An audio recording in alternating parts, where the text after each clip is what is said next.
Halo semuanya, kembali lagi bersama saya Madianto. Kali ini kita akan membahas tentang decluttering, tips praktis hidup minimalis.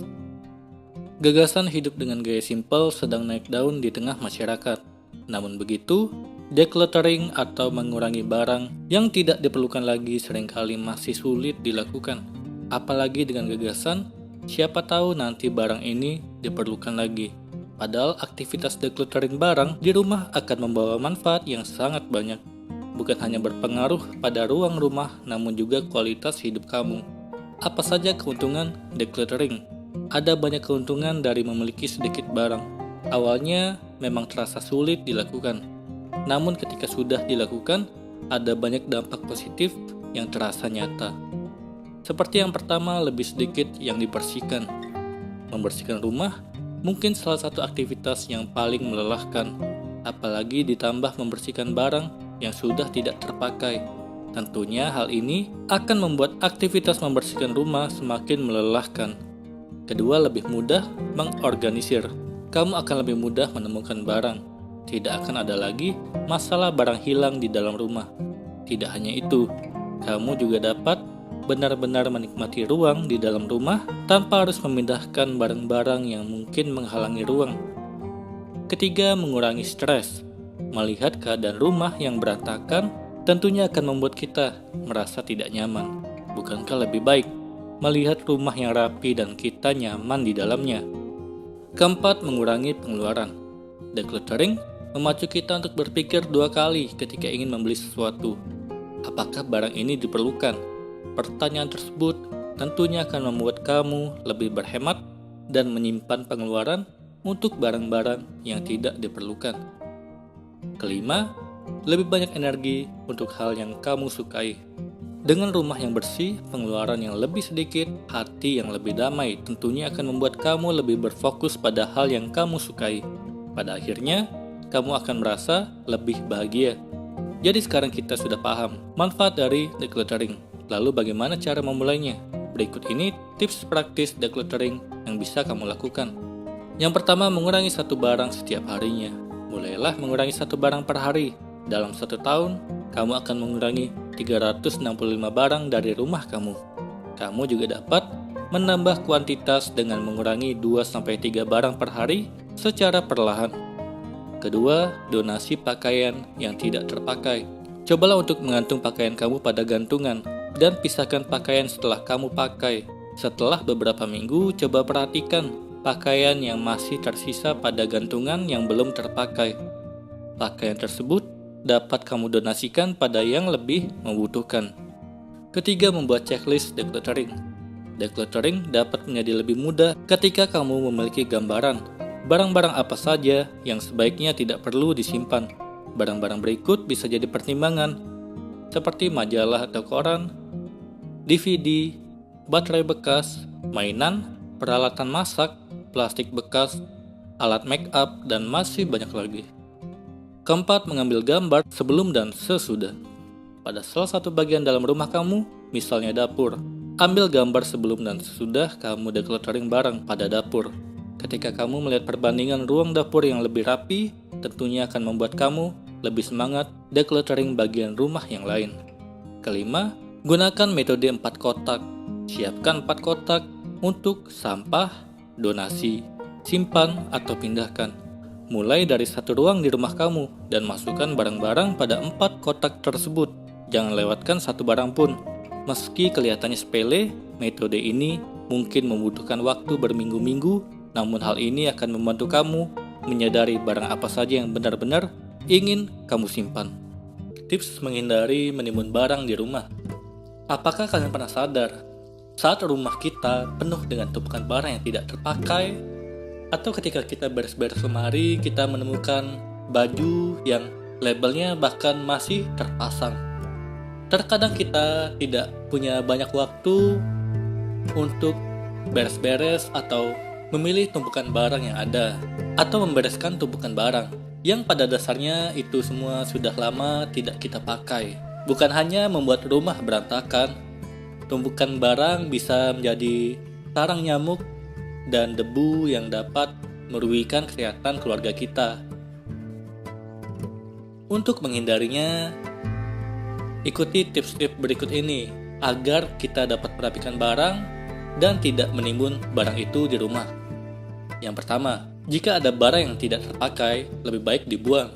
Tumpukan di rumah biasanya diawali dengan adanya kebiasaan rasa sayang akan barang itu, karena suatu saat mungkin kita berpikir kalau barang itu akan dibutuhkan di kemudian hari. Namun pada kenyataannya, kita tidak menggunakannya dalam setahun, 2 tahun, 3 tahun, hingga barang itu menjadi berdebu dan tidak terpakai. Lihatlah kembali ke dalam tumpukan barang dan mulailah menjual, membuang, atau mendonasikan barang yang sudah lama tidak terpakai. Kedua, mulai dengan perlahan. Langkah yang paling baik dalam membersihkan tumpukan barang di rumah adalah dengan melakukannya secara perlahan-lahan. Kita bisa memulai dengan membersihkan satu ruangan terlebih dahulu. Contohnya, luangkan waktu 10 menit atau 15 menit setiap hari untuk membersihkan catatan-catatan yang menumpuk di atas meja atau rapikan buku-buku yang ada di rak kita. Sisihkan barang yang masih bisa digunakan dan buang yang kita anggap sampah.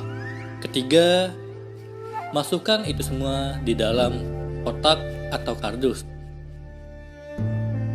Masih merasa sayang untuk membuang sesuatu? Kita disarankan untuk memasukkan barang-barang ke dalam sebuah kotak. Jika dalam 1 tahun atau setidaknya 6 bulan kita tidak membuka kotak tersebut, buang atau donasikan barang-barang yang masih layak pakai. Atau jika kalian tidak mau rugi, sebaiknya dijual. Lakukan hal yang sama pada lemari pakaian kita. Sisihkan baju yang sudah tidak cukup atau tinggalan zaman dan sumbangkan ke orang-orang yang lebih membutuhkan. Masih banyak orang di luar sana yang membutuhkan baju-baju yang kita anggap tidak terpakai itu. Lebih baik disumbangkan ke mereka. Keempat, tetap rapi. Setelah berhasil mengurai tumpukan-tumpukan barang dalam rumah kita, lebih baik memulai mengatur kembali penempatan barang-barang yang kita miliki. Mulailah berlatih untuk selalu mengembalikan barang di tempatnya setelah kita gunakan. Sebaiknya kita memanfaatkan wadah-wadah yang ada dalam rumah sebagai tempat penyimpanan barang-barang. Hal ini dilakukan agar tidak membuat rumah jadi berantakan. Yang terakhir, berhenti membeli barang yang tidak kita butuhkan.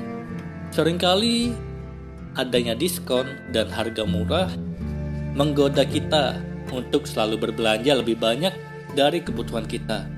Hal yang dianjurkan adalah sebaiknya kita memikirkan apakah barang itu benar-benar dibutuhkan atau tidak. Hal ini berlaku sebelum memutuskan untuk membelinya. Barang-barang yang terlanjur dibeli dan tidak digunakan dengan semestinya hanya akan membuat rumah kita terlihat penuh dan menjadi sarang nyamuk atau tumpukan debu yang dapat menimbulkan penyakit seperti asma dan sebagainya. Jangan sampai kesehatan keluarga terganggu karena timbunan barang yang tak terpakai. Sebaiknya bersihkan rumah kita mulai dari sekarang. Kali ini kita akan membahas tentang benda yang tidak perlu kamu beli ketika kamu hidup minimalis. Saat kamu memilih gaya hidup minimalis, artinya secara sadar kamu hidup dengan sesuatu yang benar-benar dibutuhkan. Memahami konsep dalam mengutamakan fungsi atau kegunaan dari benda-benda milikmu, sekaligus menyingkirkan hal-hal yang dapat mengganggu pemikiran dari kesederhanaan tersebut. Untuk mengawali hidup minimalis, setidaknya kamu bisa mengurangi daftar belanja barang yang tidak perlu kamu gunakan. Apa saja benda-benda itu? Berikut adalah barangnya. Yang pertama, aksesoris. Untuk lebih ringkas, saat hidup minimalis, kamu tidak perlu lagi membeli aksesoris, kecuali benar-benar memiliki fungsi utama dalam keseharian.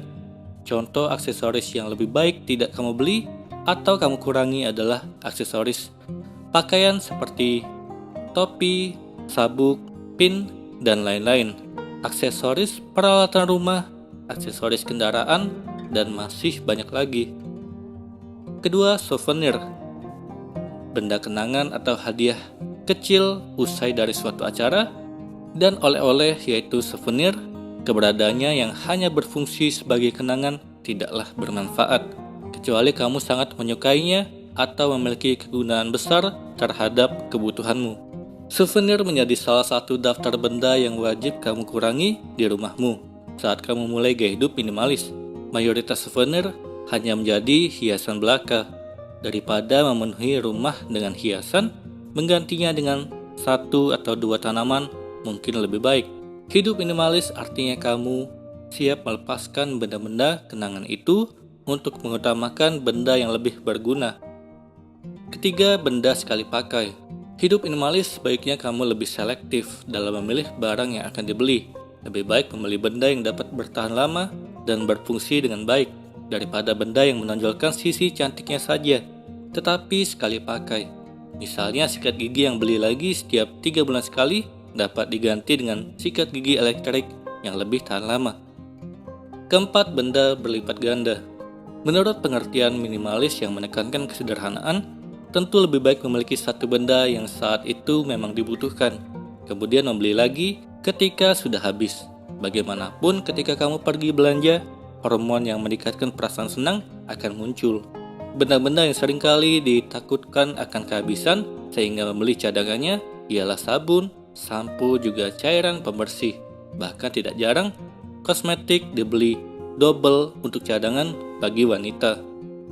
Kelima, kostum perayaan. Saat hari-hari istimewa, memang pakaian atau kostum khusus biasanya diperlukan.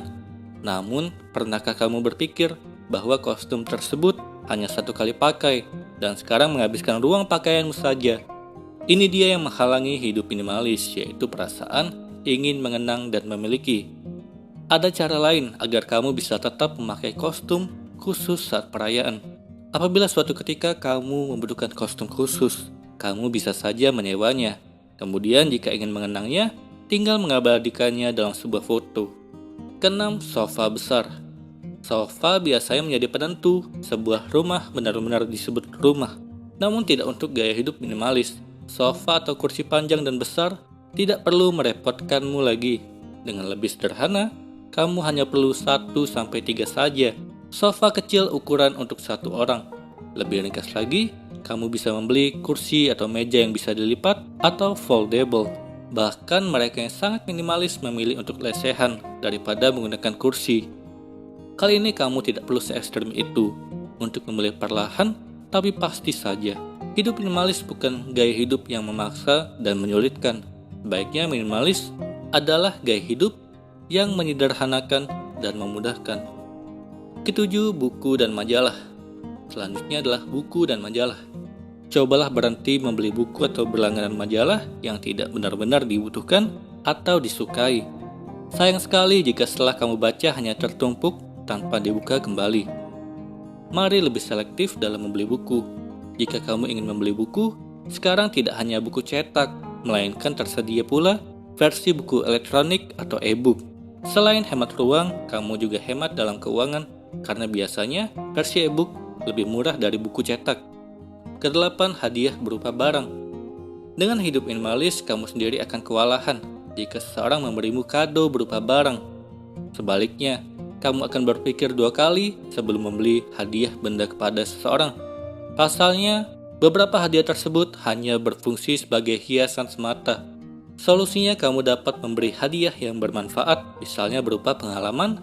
Beri hadiah seperti tiket konser, tiket kelas memasak atau menulis, ajak ikut volunteering, atau bahkan liburan traveling. Kesembilan, peralatan kebersihan dan dapur. Perkakas kebersihan dan dapur sekarang ini banyak sekali dan beragam.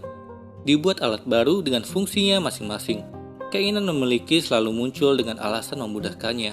Nyatanya, banyak perkakas justru memakan waktu untuk lebih merawat perkakas tersebut.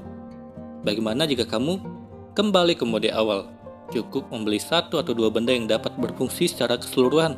Misalnya lebih baik memiliki 1 pisau serbaguna daripada memiliki pisau buah, pisau roti, dan pisau daging bersamaan.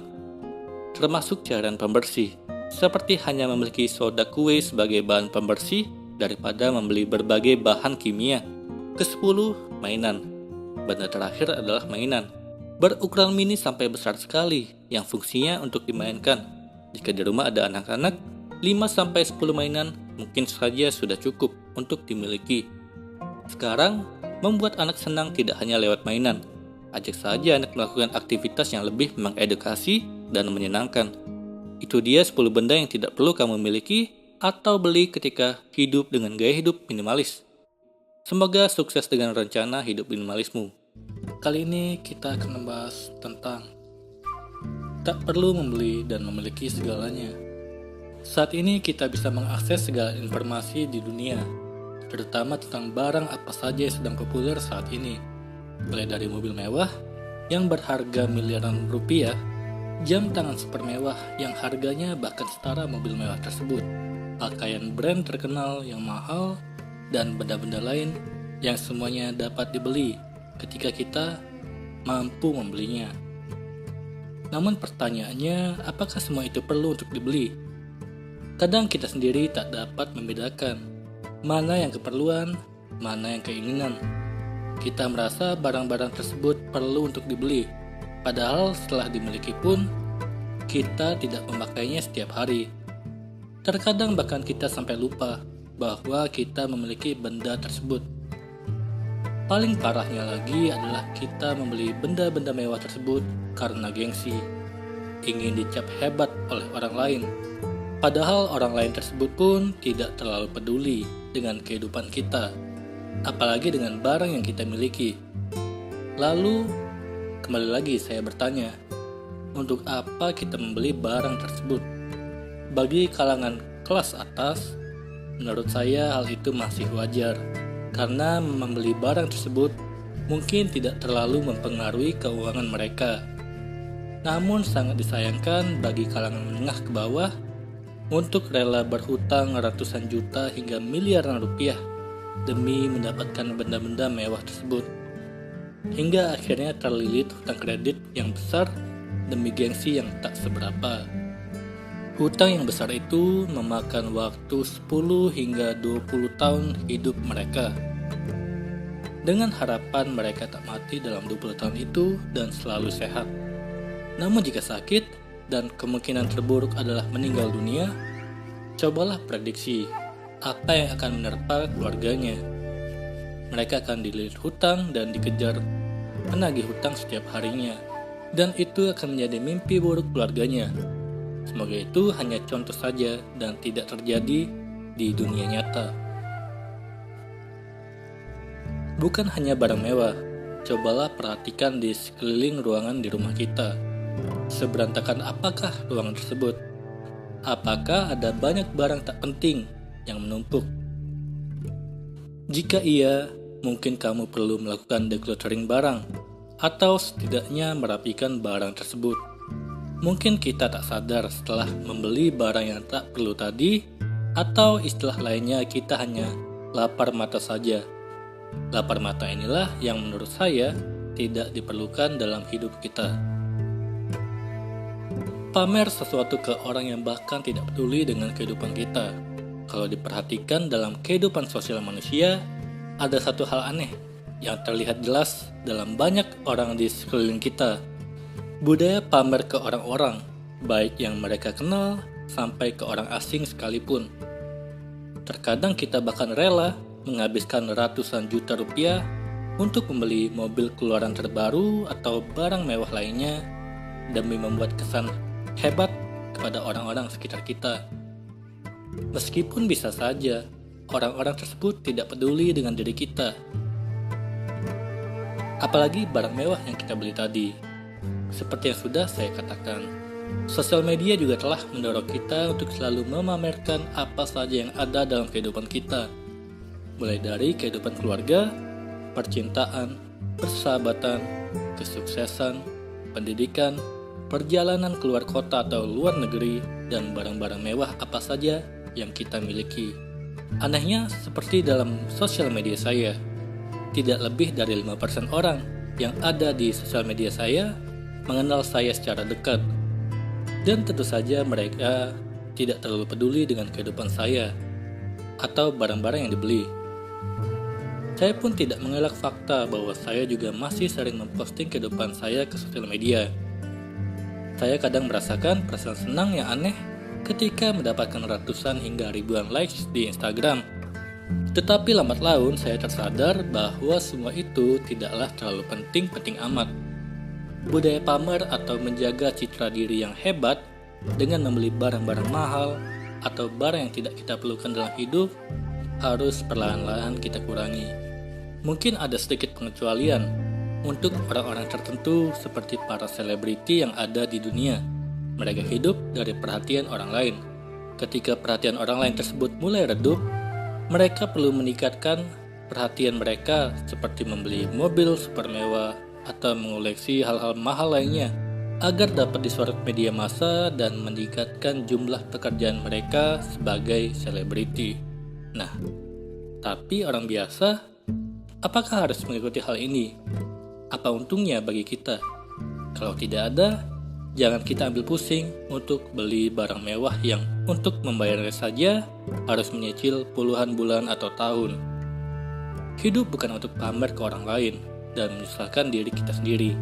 Tak perlu membeli segalanya, cukup membeli hal yang benar-benar bisa membuatmu bahagia.